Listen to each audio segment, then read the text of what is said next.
Sostenemos como evidentes estas verdades, que todos los hombres son creados iguales, que son dotados por su Creador de ciertos derechos inalienables, que entre estos están la vida, la libertad y la búsqueda de la felicidad, que para garantizar estos derechos se instituyen entre los hombres los gobiernos que derivan sus poderes legítimos del consentimiento de los gobernados, que cuando quiera que una forma de gobierno se haga destructora de estos principios y a organizar sus poderes en la forma que a su juicio obtendrá las mayores probabilidades de alcanzar su seguridad y felicidad.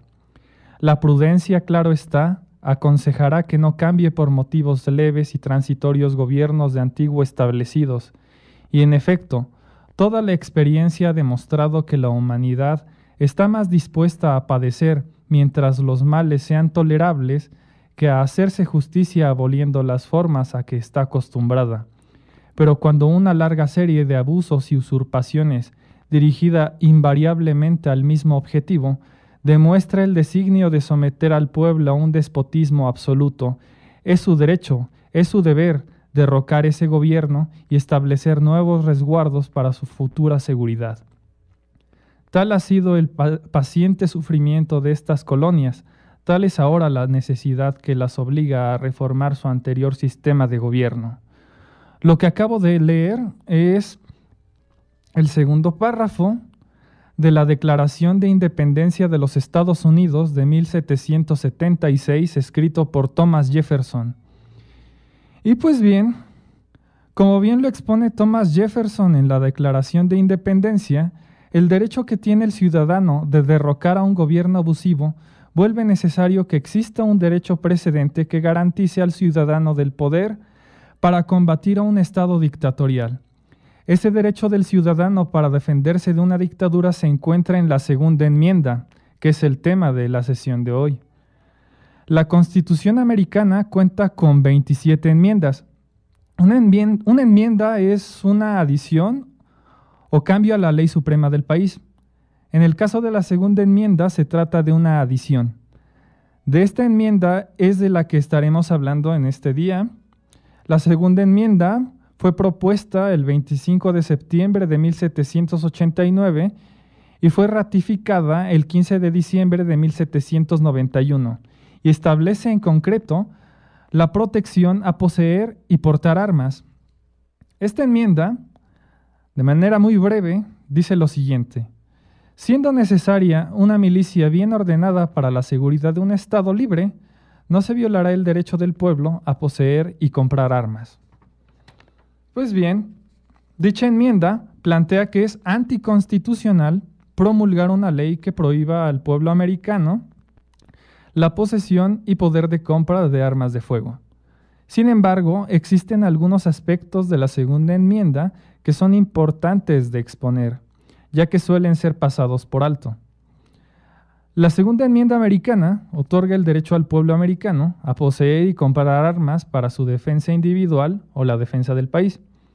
Sin embargo, no es un derecho ilimitado, puesto que en el 2008 la Corte Suprema determinó que la posesión de armas de fuego está limitada a personas con antecedentes criminales, incluso si se cometió delitos menores, o por ejemplo personas adictas a ciertas sustancias o con enfermedades mentales, o si se es inmigrante ilegal, o renunció a la ciudadanía estadounidense, o finalmente si es desertor de las Fuerzas Armadas Americanas. Y existe una restricción al porte de armas peligrosas e inusuales. Esto quiere decir que por razones obvias, de seguridad, claro está, y de sana convivencia social, los criminales y dementes no tienen derecho a la compra legal y libre portación de armas de fuego. Y en segundo lugar, la ciudadanía puede poseer armas de fuego siempre y cuando estas armas no representen un riesgo para el mismo individuo, y en el sentido de que una persona no puede poseer, por ejemplo, un misil, o comprar un tanque de guerra, o una bomba nuclear, o cualquier otra arma de destrucción masiva. Ahora bien, la segunda enmienda ha estado en debate casi desde su ratificación. A finales del siglo XX se comenzó a cuestionar la idea de que quizá este derecho era la causa de la violencia, lo cual es algo que voy a encargarme en esta sesión de desmentir. Algunos estados de Estados Unidos comenzaron a aprobar leyes que restringían el acceso de los ciudadanos a las armas. Sin embargo, una sentencia de la Corte Suprema del año 2010 estableció que ninguna ley estatal o local puede restringir el derecho a poseer o portar armas que reconoce la segunda enmienda. Cuando digo que estoy totalmente a favor de la libre portación de armas, a pesar de situaciones como la que ocurrió en Uvalde, Texas, hace pocos días, un hecho bastante lamentable, lo digo no solamente por convicción, sino porque los datos indican que los seres humanos respondemos a los incentivos. El delito es como cualquier actividad. Cuando una sociedad otorga beneficios, esa actividad crece. Cuando un Estado restringe el derecho a la ciudadanía a poseer armas, lo que genera es bajarle el costo de la actividad a la delincuencia, lo que se traduce de la siguiente manera. El beneficio esperado de la actividad delictiva sube y por efecto lógico, la delincuencia crece. En México, el artículo 10 de la Constitución garantiza el derecho a la posesión de un arma de fuego para protección de su hogar, para uso deportivo o con fines coleccionables, siempre y cuando el arma esté registrada ante la Sedena y sea un arma que no sea de uso exclusivo de las Fuerzas Armadas Mexicanas. Sin embargo, en la práctica, cualquier persona puede sufrir acoso de las autoridades cuando es poseedora de un arma de fuego, al menos en este país. El ciudadano común puede portar un arma siempre y cuando el cargador y las municiones se encuentren separados. De lo contrario, el ciudadano incurre en un delito. Existe un permiso para portar un arma con el fin de uso inmediato, pero solo para personas que se dediquen a labores de seguridad privada o pública y para funcionarios públicos. El argumento detrás de esto es que si mucha gente circula por la calle con un arma en condiciones de uso inmediato, van a aumentar los tiroteos en la calle, lo que deja la seguridad del individuo en las manos de los políticos y las fuerzas del Estado. Muchas personas están convencidas de que la libre portación de armas de fuego equivale a un baño de sangre. Por otro lado, existen liberales que argumentan que aquellos estados donde existe el derecho a la libre portación de armas hay menor índice delictivo, pues los delincuentes se la piensan 2 veces antes de cometer un crimen, puesto que obviamente no quieren morir. Si comparamos qué tan libre es la portación de armas en cada estado de la Unión Americana frente a la tasa de homicidios que hay en cada uno, vemos que no hay una relación directa. Por ejemplo, Texas, Alaska, Luisiana, Mississippi, Vermont, Idaho, Iowa, Maine y Dakota del Sur son de los estados con mayores libertades para la compra y portación de armas de fuego. Por otro lado, California, Nueva York y Maryland son los 3 estados con las mayores restricciones para la compra y portación de armas de fuego, restricciones semejantes a las de México. Ahora bien, de acuerdo a un estudio realizado en el 2019, la tasa de homicidios en Texas es de 4 a 6 por cada 100,000 habitantes. Alaska es de 8 a 10 y Luisiana y Mississippi, que son de los más violentos, rebasan los 10 por cada 100,000 habitantes. Sin embargo, California y Nueva York, que son de los estados con severas restricciones para la posesión de armas tienen índices de homicidios semejantes a Texas, y el estado de Maryland, igualmente con severas restricciones para la aportación de armas, es uno de los estados de la Unión Americana con los más altos índices de homicidios. Asimismo, los estados como Vermont, Idaho, Iowa, Maine y Dakota del Sur son de los estados con mayor libertad de aportación y que sus tasas de homicidio son de las más bajas del país. Aparentemente son muchos factores los que contribuyen a que aumenten o bajen las tasas de homicidio. La libre portación de armas no va a cambiar el paradigma de la seguridad como aseguran algunos liberales, pero tampoco va a generar el efecto contrario como piensan algunos progresistas. Ahora bien, otro aspecto que muy pocos logran reconocer es que las armas son herramientas que pueden ser utilizadas para proteger y salvar vidas. Un artículo del Institute of Medicine and National Research Council of the National Academies refiere que el uso defensivo de armas de fuego, tanto en el ámbito privado como en la vía pública, se estima en más de 500,000 veces al año en Estados Unidos. Incluso el uso de armas por parte de la población civil llegaron a impedir tiroteos masivos o que se cobraran más víctimas todavía. De acuerdo al estudio ya referido, entre los años 2000 y 2019 hubo en Estados Unidos 333 tiroteos perpetrados por 345 tiradores activos, de los cuales 117 fueron aprehendidos por la policía, 119 se suicidaron, 67 fueron muertos por la policía, 33 fueron aprehendidos por civiles, 4 abatidos por civiles y 5 están prófugos. El tema de las armas en Estados Unidos trasciende las fronteras ideológicas, puesto que el estado más republicano es Texas y uno de los estados más demócratas es California. Sin embargo, California es un estado con más armas por cantidad de habitantes en todo Estados Unidos. No obstante, todos tenemos derecho a la vida y a gozar de seguridad física y de nuestra propiedad privada.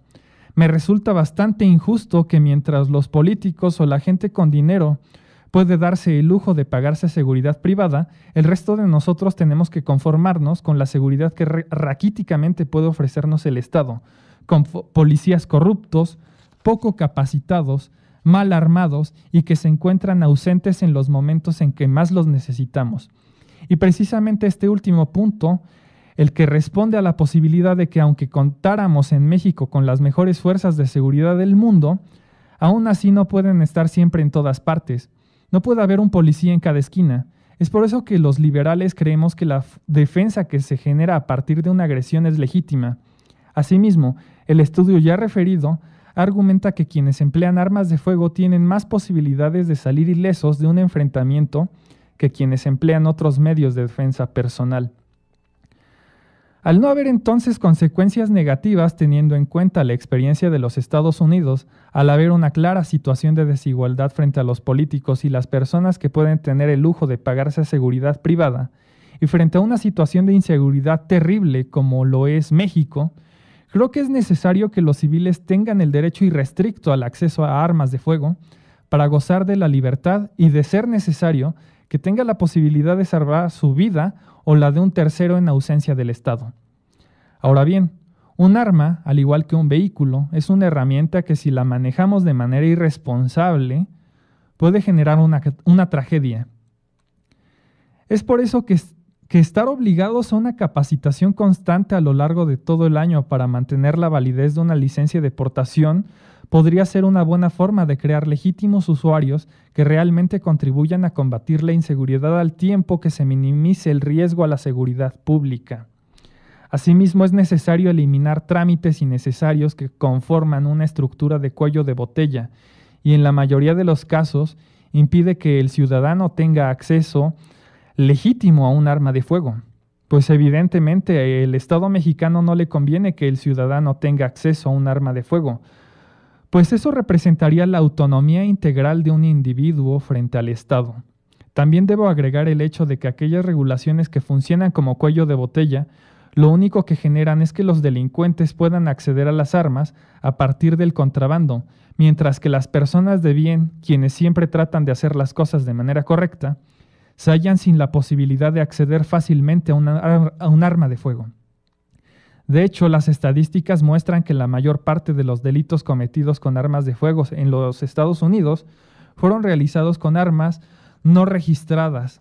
De este modo, y para ser enfático con esta última idea, el ejercicio crítico nos demuestra que entre más regulaciones haya con respecto a las armas, mayores posibilidades tiene el delincuente de cometer crímenes y menores son las posibilidades del hombre de bien de defenderse. Ahora bien, existen muchas mentiras con respecto a lo que se dice en Estados Unidos sobre la libre portación de armas. Muchos periodistas y comentaristas aseguran que en Estados Unidos un adolescente puede ir a una armería a comprar un arma como si comprara un par de zapatos. La realidad es que no es así. Ya demostré que muchos de los estados de la Unión Americana tienen serias restricciones al acceso de armas de fuego. Por otro lado, uno de los aspectos más miserables que quiero comentar en este espacio es cuando el secretario de Relaciones Exteriores de México, Marcelo Ebrard, salió a declarar acerca de lo ocurrido en Uvalde, Texas, y de manera ridícula aseguró que México no quitará el dedo del renglón hasta que Estados Unidos logre regular la venta de armas. Esto, además de parecerme un episodio patético y vergonzoso, me resulta tremendamente hipócrita, pues este político corrupto se escandaliza de lo ocurrido en Texas, que ojo, no estoy diciendo que no deba ser un hecho condenable, ya que mucha gente tiende a ser hombres de paja y criticar ideas que jamás digo. Sin embargo, no se escandaliza por la tasa de homicidios en México, pues si observamos las cifras, en México, de acuerdo a los datos de Amnistía Internacional, en promedio, desde el 2018, 29 personas fueron asesinadas por cada 100,000 habitantes. Y esta cifra fue aumentando cada año. Otra manera de decirlo es que en México, a partir del 2022, mueren violentamente 102 personas al día, lo que coloca a México en el número 140 del Índice de Paz Global. Otra manera de decirlo es que México, así como en el resto de América Latina, las armas están seriamente reguladas por el Estado, y a pesar de eso, la tasa de homicidios es de las más altas en el planeta. Sin embargo, las armas únicamente están restringidas para la gente de bien, pues los delincuentes pueden salir a matar impunemente a la calle con la total indolencia de las autoridades. Otro hecho bastante miserable fue el que realizó Joe Biden cuando habló acerca de sus intenciones por regular la compra y posesión de armas de fuego. En primer lugar, al igual que con los políticos mexicanos, me resulta una declaración demasiado hipócrita, pues quien conoce a Joe Biden recordará que fue uno de los mayores perseguidores de Julian Assange. Es un señor de la guerra y que fue el vicepresidente de uno de los mayores asesinos de la historia, ni más ni menos que Barack Obama, quien superó a Roosevelt y a Bush en cuanto a tiempo en guerra. Es decir, Obama durante sus 2 mandatos no tuvo un solo día sin estar en guerra con otro país. Y sin embargo, paradójicamente, le otorgaron el Premio Nobel de la Paz, así como también al carnicero de Putin, que fue nominado a este galardón. Del mismo modo, estoy seguro que si el hipócrita y mafioso Partido Demócrata intenta restringir la libre portación de armas en Estados Unidos, lo único que provocará será una guerra civil. Y es que precisamente porque el pueblo americano está armado es porque Estados Unidos nunca ha tenido una dictadura. Esto debe de quedar claro. Muchos cabezas de termo, sobre todo en redes sociales, argumentan que esas armas con las que opera la delincuencia en México son armas que vienen de contrabando desde Estados Unidos. Podríamos tener un debate sobre la veracidad de esos hechos, ya que las armas que caracterizan a los grupos del narcotráfico y el terrorismo en el mundo son los rifles de asalto AK-47 de origen ruso. Eso es algo que casi nadie menciona. Porque si nosotros nos ponemos a pensar, incluso a investigar con qué operan los terroristas o las células guerrilleras en Uganda, en el Congo, nos vamos a dar cuenta que son rifles de asalto AK-47. Y esos rifles, obviamente, son de fabricación rusa. Pero bueno, esto es un tema para otra ocasión. Sin embargo, suponiendo que el primer argumento es verdadero, al final de cuentas, el problema de la seguridad no se debe a que Estados Unidos venda armas a México, sino más exactamente se debe a la incompetencia del Estado mexicano de garantizar la seguridad a sus ciudadanos y que permita que solo los delincuentes puedan tener acceso a las armas. Si colocamos los programas estúpidos que realiza la Sedena para supuestamente mejorar la seguridad en el país, como por ejemplo, cuando intercambiaban computadoras por armas de fuego a la ciudadanía, lo único que provocaron fue desarmar a la gente de bien, ya que un delincuente jamás intercambiaría su herramienta de trabajo por una computadora. Algo que también deseo mencionar es que me resulta tan infantil el hecho de que algunas personas crean que por prohibir las armas y que el Estado sea el monopolio absoluto de la fuerza, el mundo será un lugar absolutamente pacífico. Es un pensamiento que revela nuestra inmadurez social. Un ejemplo es más que suficiente, y es el siguiente. Todos los países del mundo tienen un código penal que castigue el homicidio, por lo que de antemano se sabe que matar a alguien deliberadamente está prohibido. Y sin embargo, no porque esa ley prohíba matar al prójimo garantiza que en la realidad la gente respete dicha ley. Lo mismo ocurre con las leyes que restringen las armas en México. Incluso ese tipo de leyes incentiva a los delincuentes a tener más y mejores armas de las que podría tener la ciudadanía para defenderse. Por otra parte, y para curarme un poco en salud, también les digo que no porque tengamos, y Dios quiera que tengamos una enmienda como la americana, sobre la libre portación de armas, eso nos garantizará una paz perpetua y una sociedad absolutamente pacífica. La perfección es únicamente una idea infantil. Lo que digo concretamente es que el ser humano tiene derecho a defender su vida y que asimismo su seguridad no dependa solamente de las fuerzas del Estado. Para que quede más claro, estoy absolutamente a favor de la libre portación de armas de fuego como derecho fundamental para garantizar mi propia seguridad, la de mi familia y mi propiedad. No considero adecuado que mi seguridad dependa de la fuerza del Estado, porque son esos mismos estados los que se comportan más arbitrarios al momento de impartir justicia, pues intentan ser garantistas con los delincuentes, ya que el ciudadano debe estar a punto de ser asesinado para que su defensa sea considerada legítima ante el Estado. Sobre todo en este país en donde el propio mandatario asegura que los criminales son también seres humanos. Incluso puede asegurar que el Estado a quien únicamente protege es a los criminales. Lamento decirlo, pero esto es así. Esto es la realidad del país. Y más allá de toda esa gentuza que está en contra de la defensa a la vida, existe un grupo que asegura que no debe haber una restricción a la posesión de armas, pero sí una regulación con respecto a las armas automáticas, en el sentido de que para su defensa personal no es necesario tener una metralleta que dispare 15 balas por segundo.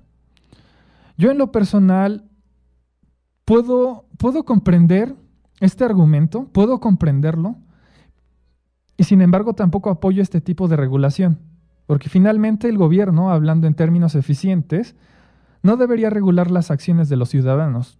Todo lo contrario. Somos los ciudadanos los que deberíamos regular las acciones del gobierno. Y si yo deseo poseer un rifle de asalto automático, ¿quién es el gobierno para prohibirme tenerlo? De hecho, aquellos estados que tratan de tener una vocación paternalista son los más abusivos en el mundo, son los más tiránicos. Ahora bien, por otro lado, y antes de pasar al siguiente corte, la violencia es un fenómeno independiente a las armas de fuego, y las armas, vuelvo a repetirlo, son una herramienta. Y así como un vehículo es una herramienta, puede convertirse en un arma, como ocurrió en Minneapolis hace pocos días, en donde un hombre de raza negra atropelló a una multitud. Pues bien, nosotros tenemos presente eso. Si se prohíben absolutamente las armas de fuego, bueno, una persona que tenga la intención de cometer un crimen, un multihomicidio, puede fabricar una bomba casera con clavos y TNT.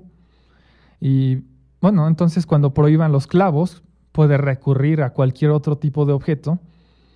Y no, precisamente la prohibición con respecto a los objetos no responde a la causa real del problema.